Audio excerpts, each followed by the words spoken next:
Está no ar o Disrupt Podcast, com Alexandre Barbosa, Alfredo Copete e convidados. Informações acessíveis sobre inovação, tecnologia e direito em um formato dinâmico e simples. O Disrupt Podcast está no ar.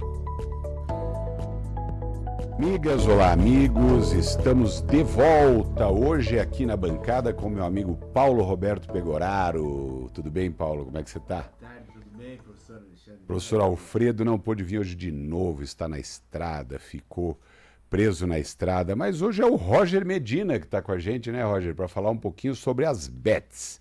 Bets, oportunidades ou armadilha? Tudo bem, meu amigo? Boa tarde. Boa tarde, é uma honra estar aqui junto com vocês, né? É um privilégio ter esse convite aqui e falar um pouco desse assunto que está movimentando tanto e que o brasileiro gosta também, né? Então, acho que é um assunto fantástico. Exatamente, as bets. Conta pra gente um pouquinho, Roger, o que são as bets, afinal, essas centrais de aposta, como é que funciona isso, qual é o histórico disso, desde quando nós temos no país e basicamente como funciona, para que o nosso ouvinte possa entender e o pessoal que vai nos ver depois também no YouTube, nas redes sociais, possam compreender o alcance disso que está movimentando cifras milionárias, né? Exatamente. As bets é um termo em inglês, mas justamente uma aposta, né? E aposta, desde que nós somos uma sociedade, já existe há muito tempo, né? Nos filmes mesmo, no Coliseu tem lá o pessoal fazendo as apostas. Então, assim, dentro da nossa história, a aposta sempre esteve junto. Agora, se popularizou muito, principalmente no Brasil, agora as apostas esportivas, muito porque nós adoramos muito futebol. Hoje, cada vez menos você está com dinheiro físico na mão, então é tudo números, né? O Pix, na tela do celular está fácil acesso a esses números. E também as pessoas acabam entendendo que está mais junto com o time, né? Você acaba ali participando, às vezes está um jogo que não está muito movimentado, mas que você consegue estar cada vez mais participativo junto com o jogo ali, fazendo essas apostas. E aí tem desde resultado de jogos, quantidade de escanteios, quem vai fazer o gol, tem várias formas diferentes, não só no futebol, mas de vários esportes também. Mas o futebol acaba sendo o mais famoso. E o que as bets têm a ver com o jogo do Tigrinho, por exemplo? Uhum. O Tigrinho, ele é o mais famoso ali, mas basicamente ele é um jogo de azar, né? Ele é um jogo ali de cassino, só que cassino online. E ele tá junto no site, quando você faz aposta esportiva, ele tá lá de fácil acesso para você clicar, ver ali quais são os jogos que tem de cassino online. E o Tigrinho ele é o mais famoso, que ele basicamente é um caça-níquel, onde que tem um algoritmo ali que ele de forma aleatória, se der 3 combinações iguais, daí você tem um ganho. E você vai jogando ali quantas vezes você quiser. Então é de uma maneira muito fácil. Você faz isso pelo próprio celular. Quando você vai a Las Vegas jogar, gastar um dinheiro, jogar fora, a Comissão de Jogos de Nevada, eles têm uma auditoria das probabilidades envolvidas nos jogos, nos acertos e nos erros, né? No caso das bets, também existe algum critério para saber quantas vezes você vai perder ou quantas vezes você vai ganhar? Existe as possibilidades, né? As probabilidades, mas o que o pessoal mais gosta é da emoção, né? Você torcer para o seu time ali, eu como um belo corintiano também, né? Nós estamos passando uma fase difícil, mas muitas vezes você tem aquela torcida ali que o Corinthians vai superar os obstáculos. Nada, poxa. Vão ser campeões aí, poxa vida. Mas tem as probabilidades, né? Você consegue fazer esse acompanhamento, pelo menos tem uma noção ali de como que tá o favoritismo dos jogos, né? Porque comparando com o Tigrinho que o Paulo falou, o Tigrinho é efetivamente uma roleta, né?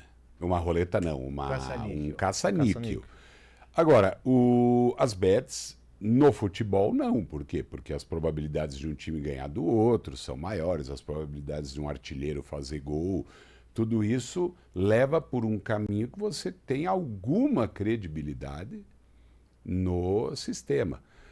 E essa credibilidade, Roger, conta pra gente, você sente que ela existe mesmo ou você sente que isso com o tempo está se perdendo? Porque nós ouvimos falar aí em alguns eventos de corrupção envolvendo inclusive jogadores, envolvendo juízes, árbitros e tal.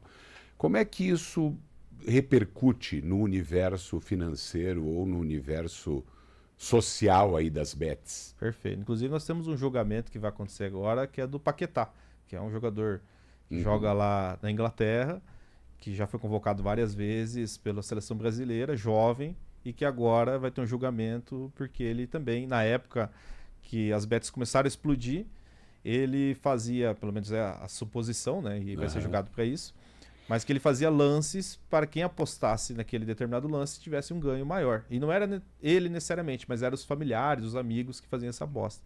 E não só o caso dele, mas teve outros casos comprovados, que foi julgado, que teve também dos jogadores brasileiros aí, que é um conflito de interesse, né? Muitas vezes uma aposta ali que o cara faz e tem um por trás ali que faz algum tipo de lavagem, algum tipo de contrapartida, o cara ganha um montante grande, né, de recursos. E aí, a partir disso, teve, né, essa questão de regulamentação, de entender mais. A lavagem de dinheiro também é uma coisa que poderia ter acontecido dentro desse cenário, porque você não tem controle, não tem regulamentação, não tem controle de quem está fazendo as apostas, de se está devidamente sendo feito, ou se é algum valor que está entrando que ninguém sabe. Então teve muita preocupação, né, de modo geral, sobre lavagem de dinheiro, sobre conflito de interesse. E a partir disso teve todo esse cenário de regulamentação, que algumas casas de apostas caíram, depois outras retornaram, que está regulamentado agora. E que facilitou muito para também as grandes empresas receberem esse patrocínio, né, receberem essas propagandas de uma maneira oficial daí. Né, porque daí sim, se está regulamentado, claro, você consegue fazer a propaganda, né? Algumas bets, elas fazem anúncios e publicidade falando em jogo responsável, né? Dizendo como se ali houvesse alguma possibilidade de algo não só tão sério, como também que não fosse um exagero. Em que medida, Roger, que a gente percebe que há aí ou não um excesso de pessoas que acham que vão ganhar dinheiro com isso, que isso é uma forma de investir? Onde é que está isso? Está numa dimensão patológica, de uma doença, um vício no jogo propriamente? Ou as próprias bets induzem a essa ansiedade na jogatina, digamos assim? Não, perfeito. Hoje o pessoal tem um discernimento melhor. Hoje fala, olha, quando vai fazer uma propaganda, é somente para 18 anos, somente para aquele valor que é hobby, que você sabe que pode perder. Mas isso não tinha o ano passado, né? Então, ano passado, teve muita gente que estava encarando como um investimento. E se pesquisar aí na internet, colocar bets, dívida e colocar em notícia, você vai ver que tem gente que perdeu herança, perdeu 300 mil, 600 mil. Aqui em Cascavel mesmo, que nós estamos aqui na região, tem notícias aqui de gente que já brigou por isso, que teve briga entre família, que perdeu 30 mil aqui em Cascavel. Pra você ver como que perto da gente. A realidade não é distante. Até né? Dinheiro do Bolsa Família tinha isso, Bolsa né? Família. Como não teve esse controle de quanto que foi gasto mês a mês, e agora acreditamos que em 2025 você consegue ter um controle melhor, se estima que teve mais de 200 bilhões aí que foi movimentado ano passado, né, dentro das bets. E teve no mês de agosto que foi mais de 3 bilhões somente do benefício de Bolsa Família. E que daí gerou a grande preocupação. Se você está utilizando o auxílio do Bolsa Família, que era para você utilizar na sua alimentação, como uma aposta para você receber mais, isso a longo prazo pode ser um problema social. E como que o poder público, como que essa gestão é feita pelo poder público? Ele tem, como é que essa regulação é feita? Existe algum canal em que o poder público consegue fiscalizar isso objetivamente? Ou é algo mais ou menos como nós, que olhamos de fora e entramos para ver se a coisa funciona bem ou mal? Tem algum canal específico de regulação disso pelo governo? Tem. Teve muitas empresas que caíram, né, que não conseguia acessar. E aí depois fez toda essa regulamentação. Como para eles tempo é dinheiro nesse sentido, né? Então eles têm uma certa agilidade para regulamentar e também tem uma pressão, e aí entra essa parte de conflito de interesse, que tem uma pressão dos próprios clubes, por exemplo, clube de futebol. Hoje tem, por exemplo, Argentina e Brasil que vai jogar. Se você olhar, dá uma olhada lá de quantidade de propagandas que tem na camisa de futebol, dos times, de modo geral, do time brasileiro, mas também ali no painel, no chão ali. teve um dia que eu estava assistindo um jogo do Brasileirão e vi que tinha 7 propagandas do mesmo quadrante ali de TV. Então tem uma pressão muito grande também, né, dos tipos de futebol, das emissoras, para que se regulamente, porque eles também vão receber depois dessas propagandas. Então existe esse conflito de interesse muito grande. Então os influenciadores mesmo também... Por que se popularizou tanto? Porque teve uma relação de ganha-ganha, onde que... E aí depois teve matéria e tudo explicando mais a respeito disso. Mas é uma relação de ganha-ganha, onde que a emissora ou o influenciador ele ganha pela propaganda, mas também se tem uma conta ativada, tem algum ganho ali específico na movimentação financeira ali também. Então é uma relação que movimenta muito dinheiro. Então todo mundo, hoje é a sensação para todo mundo, né? E para o brasileiro também, né? Porque ele vê ali o imediatismo, né? Ele vê ali que às vezes cai um dinheiro na hora e que tá tudo bem, tá? Você utilizar ali como forma de diversão, né? Diversão e capitalizar dinheiro. E em relação à saúde pública, se identificou já no Brasil também um aumento da procura de assistência psiquiátrica até de pessoas que tiveram esse vício aí exacerbado em relação aos jogos, não teve também? Sim, essa é a preocupação de longo prazo que nós falamos, né? Porque se você tem uma herança de família, por exemplo, e você perdeu tudo ali numa posse esportiva, como esse impacto, né, psicológico, social, entre todo mundo ali. Então, existe preocupações quanto a isso, existe preocupações em questão de vício também, porque hoje tudo que você faz, você entrega algum dado, né? Isso aí já falando mais de inovação e tecnologia, né? Mas se qualquer movimentação que você faz pelo celular, você está entregando alguns dados. E as empresas utilizam esses dados para cada vez você também utilizar mais, né? Então, isso fortalece muito o vício de muitas formas, né? E aí entra toda essa parte que você está comentando, né? Como que você vai tratar isso, né? Quem que procura, como que vai ser feito? E é tudo muito recente ainda. Quando você acessa o site da Loterias Online da Caixa Econômica Federal, ele tem um limitador de apostas lá. Se não me engano é R$900 ou R$2.000, uma coisa assim. Se você quiser apostar mais do que aquilo, você tem que pedir uma autorização para a Caixa Econômica. Você tem que mandar uma documentação e tal. No caso das bets, isso também existe um limitador lá ou lá é limitada a aposta?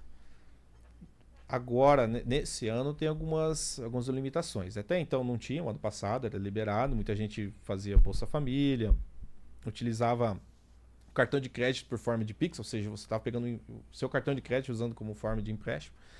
E esse ano não, esse ano eles estão buscando, né, formas também de como fazer essas limitações para não utilizar o Bolsa Família, para não utilizar ali às vezes, esse formato de você pegar o cartão de crédito e pagar no Pix ali, né, usando o cartão de crédito. Então estão verificando limitações. Só que daí entra numa parte mais do direito ali, que é justamente até onde você consegue fazer essas limitações, né? De tal forma que você também tem que preservar a liberdade de todo mundo, né? Mas existe essa conversa já e cada vez está sendo feito mais. E a Caixa, como você mencionou, a Caixa é uma das... E aí entra aquilo, né? Nós estamos falando de algo que veio para ficar mesmo, né? E aí, só do fato da Caixa ter intenção de fazer a própria bet, já é um cenário que está mostrando que veio para ficar mesmo. E inclusive se discute a própria questão da tributação, né? Porque as bets hoje, se eu não me engano, a alíquota gira em torno de 12% das bets. E eles estão querendo equiparar isso ao cigarro, à bebida alcoólica, a poder estabelecer uma taxação pesada em relação a esses ganhos das empresas, porque se trata de um vício, tal como de outros dependências químicas que se desenvolvem, né? Então, mas e afinal, Roger, o que é melhor? É proibir? É regular? É educar? Como é que se faz para administrar esse fenômeno que está hoje mais em dia, presente, né? Que tá está todo dia aí, que tomou conta e que atinge pessoas mais humildes, pessoas mais abastadas, pessoas instruídas, pessoas pouco instruídas. Como é que a gente faz para lidar com esse fenômeno aí? A base de tudo acaba sendo sempre a educação, né? Então nós falamos aqui de educação financeira.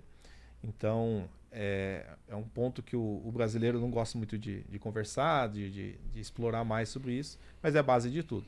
Porque se você tem uma noção de discernimento ali sobre o que é aposta, até onde você consegue ir, e do que de fato é investimento, né? Eu atuo no mercado financeiro, né? Não existe milagre, né? É uma questão de constância, paciência, de construção mesmo do patrimônio.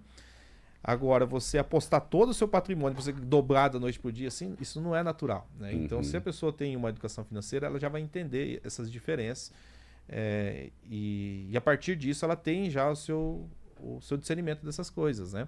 Então, no meu ponto de vista, eu acho que a educação financeira é a base de tudo e que nós precisamos melhorar ainda no Brasil. O jogo, a aposta, essas coisas, nós temos no Brasil uma tendência a vedar.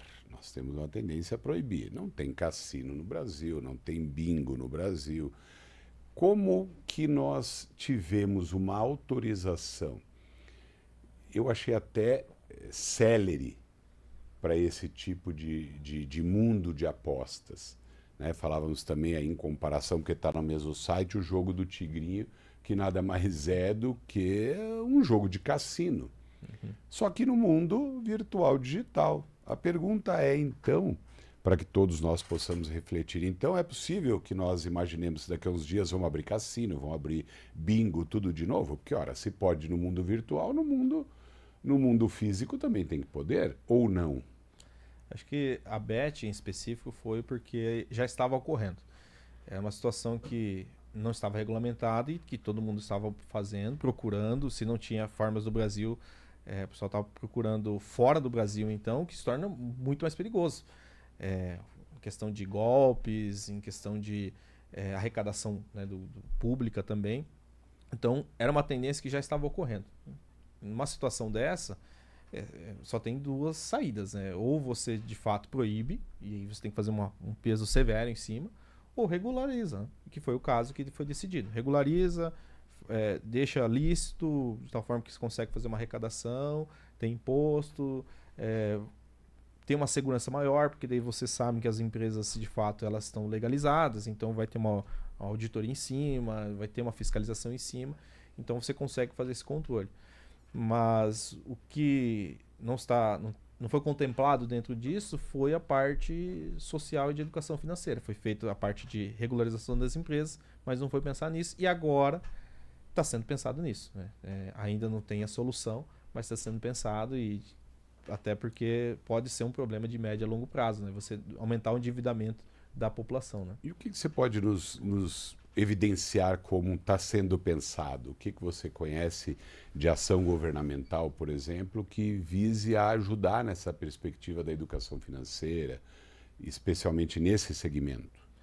A própria preocupação de utilizar a Bolsa Família, acho que tem total coerência em você fazer alguma forma de limitação ali, porque a intenção é você utilizar para alimentação.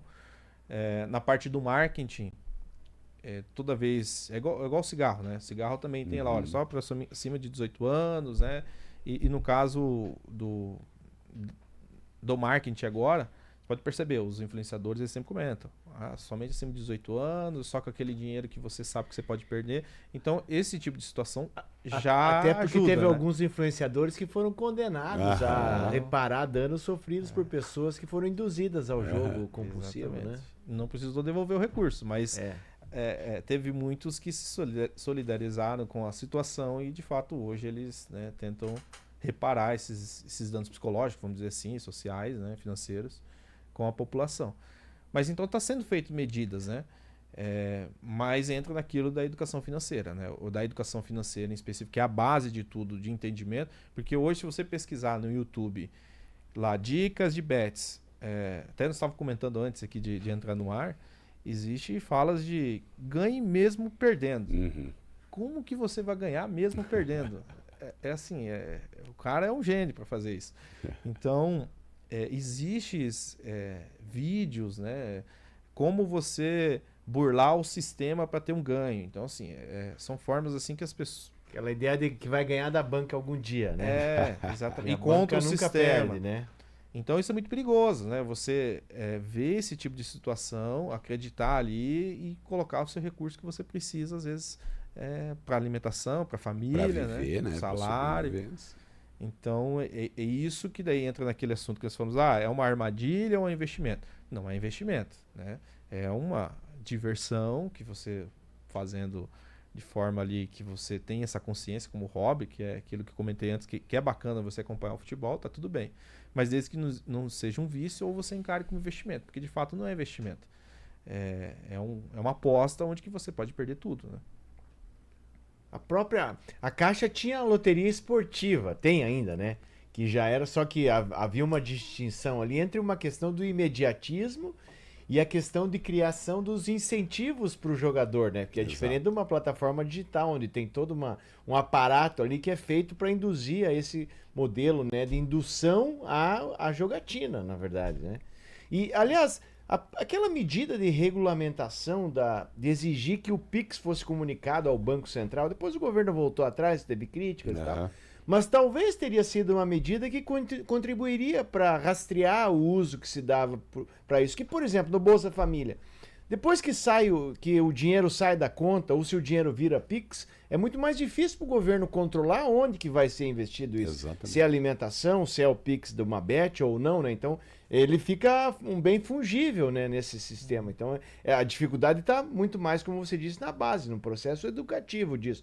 Proibir em si, tem sites internacionais que vão absorver depois, né, esse público. E nós sabemos que proibir não é a solução, né? Vedar necessariamente não resolve problema nenhum. Nós vemos o tanto de coisa proibida aí que está às escâncaras acontecendo. Então, quando eu te perguntei lá dos cassinos, é exatamente por isso, porque não há muito como pensar hoje em proibir isso. Por quê? Porque vai cair no mercado negro, vai para o mesmo lugar de todos os ilícitos inúmeros que se conhece, que se vê diariamente em todos os lugares, não é só no Brasil. Então, de fato, é melhor regular, melhor organizar, regulamentar, e, inclusive, converter isso para benefício público. Afinal de contas, vem tributação, afinal de contas, vem uma possibilidade de o dinheiro circular, inclusive, no mercado, né? E a diferença, por exemplo, dos jogos da Caixa Econômica Federal, eles têm destinações sociais lá, inclusive para vários fundos sociais que tem lá. No caso das apostas online, penso que não, né? Das apostas, pelo menos um mundo visivelmente privado, não. Um mundo... Agora, o business, né, a parte da empresa da aposta esportiva é um mercado muito lucrativo, né? Porque você tem uma mão de obra bem enxuta e com um potencial, assim, uma escala muito grande. Ao mesmo tempo, toda essa movimentação ela prejudicou muito o varejo, né? Estima-se, né, que entra naquilo que eu comentei antes, que não tem rastreabilidade, mas existe uma estimativa que mais de 100 bilhões do ano passado foi utilizado em bets ao invés do varejo. Então, quem sai prejudicado nisso foi o varejo, porque, de fato, são valores que poderiam ter feito algum tipo de compra e foi utilizado para apostas. O dinheiro saiu do mercado. Isso aí. E entrou em outro mercado, Paulo. Interessante, né? Trocou de mão o dinheiro. Trocou de mão o dinheiro. Trocou de mão. E veja o impacto disso, quer dizer, a pessoa está deixando de comer para poder jogar, deixando de comprar roupa para poder jogar, para poder achar que está investindo numa coisa completamente arriscada e se sujeitar a criar um vício disso e dragar um recurso que não poderia ser utilizado. Exatamente. Né? Olha só. Então teve outros mercados que foram impactados com tudo isso. Então por isso que toda essa visualização do mercado de bets chacoalhou tudo, né? Afetou outros mercados, afetou a parte de arrecadação, os jogos, mudou a dinâmica. Os times de futebol têm agora patrocínios maiores, você consegue comprar jogadores mais caros também, então tudo foi impactado. Os influenciadores também, então tem um ganho acima de mercado quando você faz esse tipo de propaganda. Agora, se vai se permanecer dessa forma, não sabemos, né? É tudo muito recente ainda. Mas o fato da Caixa ter interesse de fazer isso, nós sabemos que, de fato, é para ficar mesmo. A questão agora é essa parte de conscientização. O mercado também, quando você tem uma forma onde que tem um balanço muito grande, vamos dizer assim, no mercado, você chacoalha muito, ele tende a depois fazer uma correção ao longo do tempo. Tende a se organizar e se acomodar. Isso, se readequar. Então, possivelmente agora, nesses nesse ano, nos próximos anos ali, tende a fazer essa readequação, né? Todo mundo entendendo esse cenário também. Mas é algo que também é interessante ficar de olho, né? Aprender com isso, aí falando mais pro meio empresariado, né? Entender como que foi essa parte que eles explodiram tanto e às vezes utilizar nos próprios negócios também, né? Então, nós podemos, caminhando para o final do nosso momento aqui, então é correto dizer que investimento a Betts não é. Oportunidade, tampouco. Investimento e oportunidade, não. A Betts, ela é uma aposta mesmo. Ou seja, é para diversão. É um jogo de azar. Tá mais próximo de perder o dinheiro do que ganhar. É isso. Né? Nos caracteriza como jogo de azar, né? O jogo de azar é mais a parte do tigrinho, o cassino online.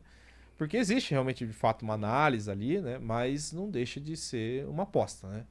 Você vê um favoritismo do time, você consegue acompanhar algum tipo de tendência do time. O time vem ganhando aí vários jogos, tende a ganhar depois.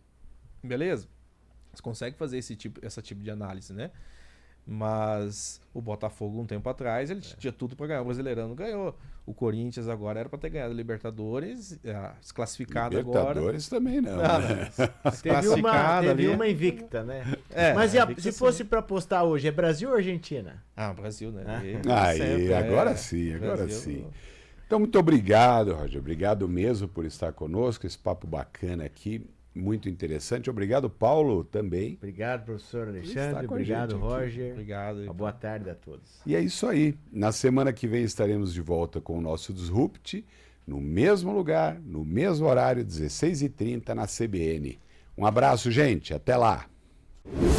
Você ouviu na CBN Disrupt Podcast, com Alexandre Barbosa e Alfredo Copete.